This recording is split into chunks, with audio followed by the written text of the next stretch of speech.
Bonjour à tous, c'est Adèle pour la chaîne Jolie DP. Je vous retrouve aujourd'hui avec le porte-téléphone que j'ai reçu il y a quelques temps. C'est un support qui vous a beaucoup intéressé. Vous avez trouvé ça très intéressant comme concept. Donc du coup, il faut que je le réalise, vous montre ce que ça donne et puis que je vous dise un petit peu si c'est vraiment utile ou pas. Il n'y a pas énormément de modèles qui sont présentés pour le moment. On a le chat, on a un petit dinosaure. On a un petit sapin de Noël par contre pour ceux qui veulent réaliser un petit support de téléphone dans le thème de Noël. Et le petit sapin de Noël, je l'ai vu un petit peu plus sur différentes boutiques alors que les autres supports pas forcément. Donc on va regarder ça ensemble. Alors ça s'était livré dans une petite pochette comme ça épaisse avec un petit curseur comme ça plastique sur le côté. C'est sympa ce genre de pochette. Alors certes c'est plus d'emballage mais je sais pas vous mais moi je m'en resserre et je pense que vous aussi c'est pratique pour ranger des petites choses dans un sac. Vous partez un week-end, vous mettez votre paire de chaussettes, votre petite culotte dedans. Et puis voilà, c'est propre. Pour les enfants, vous pouvez mettre ça dans leur petit sac et quand ils vont à la piscine, ils peuvent ranger ou le bonnet de bain ou le maillot de bain mouillé ensuite dedans par exemple, ou garder quelques papiers au sec justement parce que le reste est humide avec la serviette et le maillot de bain. Enfin voilà, ces genres de petites pochettes, on en retrouve facilement des utilisations. Elle est un petit peu froissée forcément parce qu'il y avait un petit peu de volume dedans, mais ça a un petit coup, un petit séjour sous un livre ou un peu de poids et ça va revenir nickel. Plus elle est rigolote. Alors je ne sais absolument pas ce que veut dire ce qui est écrit dessus. Est-ce que c'est la même chose qui est écrit qu'en dessous, DIY Drillers for Mobile Phones? Je ne sais pas. En tout cas le petit panda hamster est trop mignon. Alors le support, puisque c'est ça qui nous intéresse, on va pas parler pendant 10 minutes du sachet.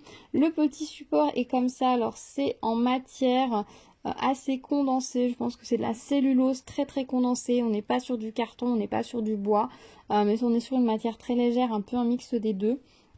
C'est découpé au laser hein, pour autant de précision, je pense. Ça se présente donc la partie comme ceci qui a diamanté en fait, elle est, on a un petit support, enfin petit autocollant avec le motif qui est collé par-dessus.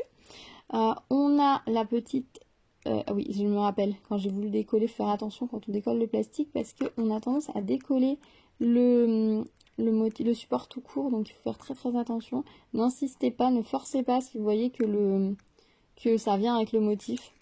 Voilà, ici, hop, j'ai réussi à décoller. Voilà, le plastique. La colle colle très bien. Alors, ne mettez pas trop les doigts dessus parce que vous voyez, c'est une colle très brillante, c'est encollé absolument partout, mais il va y avoir de l'espace entre les diamants. Donc si vous mettez vos doigts trop dessus, bah, vous allez faire des empreintes digitales, la colle collera moins. Donc même si vous vernissez, ça se voit un petit peu, donc évitez de trop tripoter la colle. Les symboles sont très clairs, hein, comme vous voyez. Des petits triangles pour le blanc, grand classique sur ce genre de modèle. Des carrés pour le noir, des G, des S. On est vraiment sur du très simple. Il est très rigolo ce petit chat porte-bonheur. Et nous avons ici un petit H qui va ensuite se glisser. Hop, ici, dans un sens ou dans l'autre. Hop là, comme ceci, et qui va nous permettre de tenir à la fois le support debout et ça va vous permettre de glisser votre téléphone ou ce que vous voulez poser dessus facilement. Donc faut pas appuyer de trop non plus parce que ça reste des matières rigides mais pas trop non plus, hein. Faudrait pas vous asseoir dessus, vous le casseriez. Donc voilà, le petit support comme ceci, je trouve ça assez sympa, c'est très léger. Donc même si vous devez peut-être...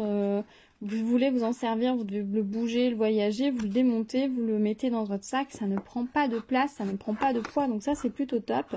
Donc voilà pour le petit chat. On avait un autre sachet zip dans lequel nous avions les diamants et le toolkit. Donc le toolkit c'est colle barquette et les diamants, les symboles sont imprimés directement sur les sachets.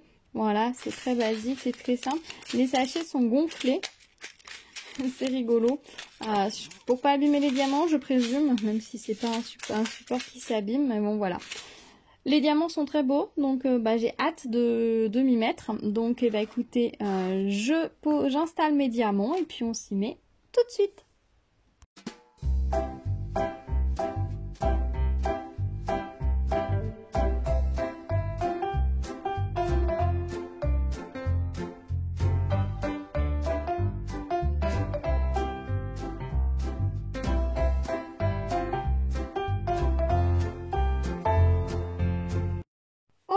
je vous retrouve avec le petit chat terminé, donc je le trouve très mignon, très joli.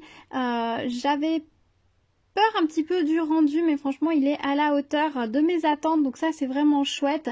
J'aime beaucoup le fait qu'ils aient contrasté au niveau des diamants, qu'ils aient mis du blanc et du noir pour faire le chat, on va dire le fond, et qu'on ait les petites touches de rouge brillant et de jaune brillant pour rehausser ce petit chat. Ça donne une petite touche de bling en plus qui est très chinois pour le coup, et puis ça rend l'objet encore un petit peu plus fun, plus sympa.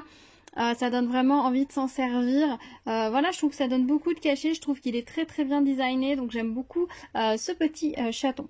Il était très agréable à faire. Au niveau des diamants, j'avais plutôt une belle qualité de diamants. Comme souvent dans ce genre de support, que ce soit sur ce chat-là ou sur les petites boîtes que j'avais fait. Je ne sais pas si vous vous rappelez, je vous remettrai le lien de la vidéo dans la barre dans le petit i d'information. Les petites boîtes que j'avais fait, j'avais le même type de diamant et j'avais également des trous sur les diamants blancs. Là j'en ai eu aussi, donc j'ai retiré quelques diamants. Je ne sais pas si vous allez voir, mais on a des trous sur ces diamants-là. Évidemment ils sont à l'envers. Là on a des trous, ça arrive sur ce genre de support, c'est pas très grave, je vous avoue, j'ai trié et je les ai retirés. Je vous avais dit sur les boîtes que ça m'avait pas dérangé, que je les avais posés quand même. Ici je les ai retirés, je voulais vraiment que le petit chat soit le plus parfait possible et bon, ça n'a pas posé de soucis. Vous pouvez apercevoir là dans le fond mes restes de diamants. Au niveau du noir, il me reste ça, les rouges, les jaunes et les blancs. Je vous avoue qu'à un moment donné, pour les rouges et les jaunes, je me suis demandé si j'en aurais assez. Mais vous voyez, il y a largement ce qu'il faut. Largement peut-être pas, mais il y a ce qu'il faut. J'ai retiré deux ou trois au rang jaune parce qu'ils étaient montés à l'envers. Vous savez, la partie métallique à l'intérieur est à l'envers, ce qui fait qu'ils sont bombés dessous et ils donnent l'impression de ne pas avoir de relief. Donc du coup je les ai retirés. Je vois qu'ici par exemple j'ai posé ce diamant là qui est un petit peu moins brillant que les autres. Peut-être que je le remplacerai par un très brillant, parce qu'on a vraiment des diamants vraiment très brillants et quelques-uns qui sont un peu plus ternes dans le sachet, donc on peut choisir. Les rouges étaient vraiment d'une qualité absolument parfaite. J'ai aucun diamant rouge brillant là à changer, ils sont vraiment nickel. Les noirs étaient aussi tous nickel, il n'y a pas de souci. Donc peut-être voilà un petit bémol sur les diamants blancs qui ont quelques trous, et les diamants dorés, ça arrive souvent où on a certains qui sont montés à l'envers et puis certains qui sont un petit peu plus ternes. Mais bon, ça j'ai envie de vous dire, c'est un grand classique, hein. Dès qu'on commence à poser quelques strass, ça arrive souvent. Au niveau du rendu, vous voyez, il rend très bien. Il reste brillant, ça reste un très joli objet à poser. Il est à la fois utile, donc il va vous permettre de pouvoir poser votre téléphone. Une petite tablette aussi, vous pouvez vous en servir aussi pour ça. Si vous avez un bloc-notes ou une feuille, quelque chose que vous pouvez poser, vous pouvez aussi poser par exemple votre courrier. Vous pourriez l'appuyer contre lui quand vous venez de le récupérer de la boîte aux lettres en attendant de le trier. Enfin, ça peut servir à poser plein de petites choses comme ça à droite. Et en même temps, si vous ne posez rien dessus, il est très décoratif. Sur votre bureau, il ne va pas jurer, à moins que vous ayez une décoration qui ne va pas du tout avec lui, mais on va pas se demander qu'est-ce que c'est que ce truc, parce que c'est vrai qu'au niveau des supports de téléphone, il y en a beaucoup qui, une fois qu'on a enlevé le téléphone, sont vraiment assez moches, ressemblent pas à grand chose et ça fait bof. Là, vous avez à la fois un objet qui est très décoratif et qui est en même temps utile. Donc c'est plutôt chouette, c'est assez simple à faire, donc même les enfants peuvent le faire, donc ça c'est plutôt cool. Au niveau de la colle, ça collait très bien. Il y a juste une fois où vous avez vu mon diamant est resté collé dans la colle du stylet, parce que pour le coup la colle fournie dans le kit était de très bonne qualité, donc j'ai utilisé le toolkit qui était fourni avec. Donc j'y suis revenue deux fois à la colle et le stylet qui était fourni avec. La colle dessus colle très bien, mais peut-être un tout petit peu moins que la colle neuve sur le stylet. Après peut-être que j'ai un petit peu trop appuyé, des fois j'appuie un petit peu avec mon stylet, ce qui n'est pas utile, et du coup le diamant était revenu, j'ai refait sauter le diamant, j'ai repiqué mon diamant, je l'ai reposé, cette fois ça marchait. C'est souvent quand on re-remplit son stylet tout de suite, sur le coup les premiers diamants des fois ont un petit peu trop d'adhérence au stylet, mais c'est vraiment 3 fois rien. La colle est collée très bien. Et au niveau des dessins, vous voyez, on devine un tout petit peu les ronds au niveau des blancs, mais c'est vraiment très léger.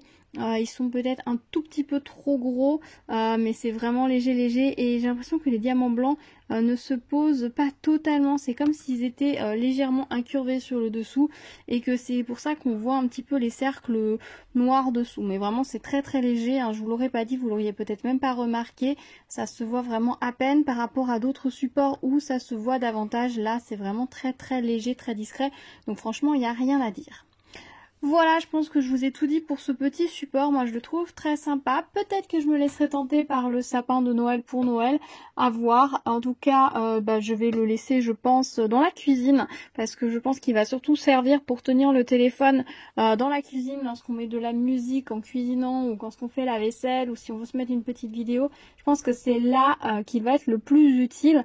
Après, si vous avez besoin de se tenir votre téléphone régulièrement, de l'appuyer contre quelque chose, ça peut être rigolo d'en faire plusieurs et de les semer dans les différentes pièces de la maison. Donc ça après chacun voit en fonction de son utilité.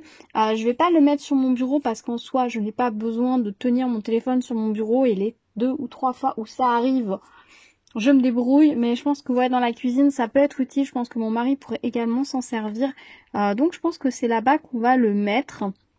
Je pense par contre que quand je vais le vernir, je vais y aller allègrement du coup. Et je vais aussi vernir les tranches ici, partout, puisque c'est une matière, on va dire, assez fine, qui reste une matière, je pense, à base de cellulose. Donc je voudrais pas que ça s'abîme avec l'eau, puisque du coup, si on s'en sert et qu'on le pose à côté de l'évier, on n'est pas à l'abri d'une éclaboussure. Autant sur le dessus, je pense pas que ça craigne, autant là, juste sur les bords, je vais peut-être mettre un petit coup de vernis et sur le dessous également, juste là sur les tranches ici, pour le protéger un petit peu plus. Voilà, bah écoutez, je vous dis à très vite, restez à l'écoute sur la chaîne. Merci d'avoir regardé cette vidéo. Si ce n'est pas déjà fait, je vous invite à vous abonner et à activer la cloche pour être au courant des prochaines vidéos. On se dit à bientôt, prenez soin de vous. Ciao ciao.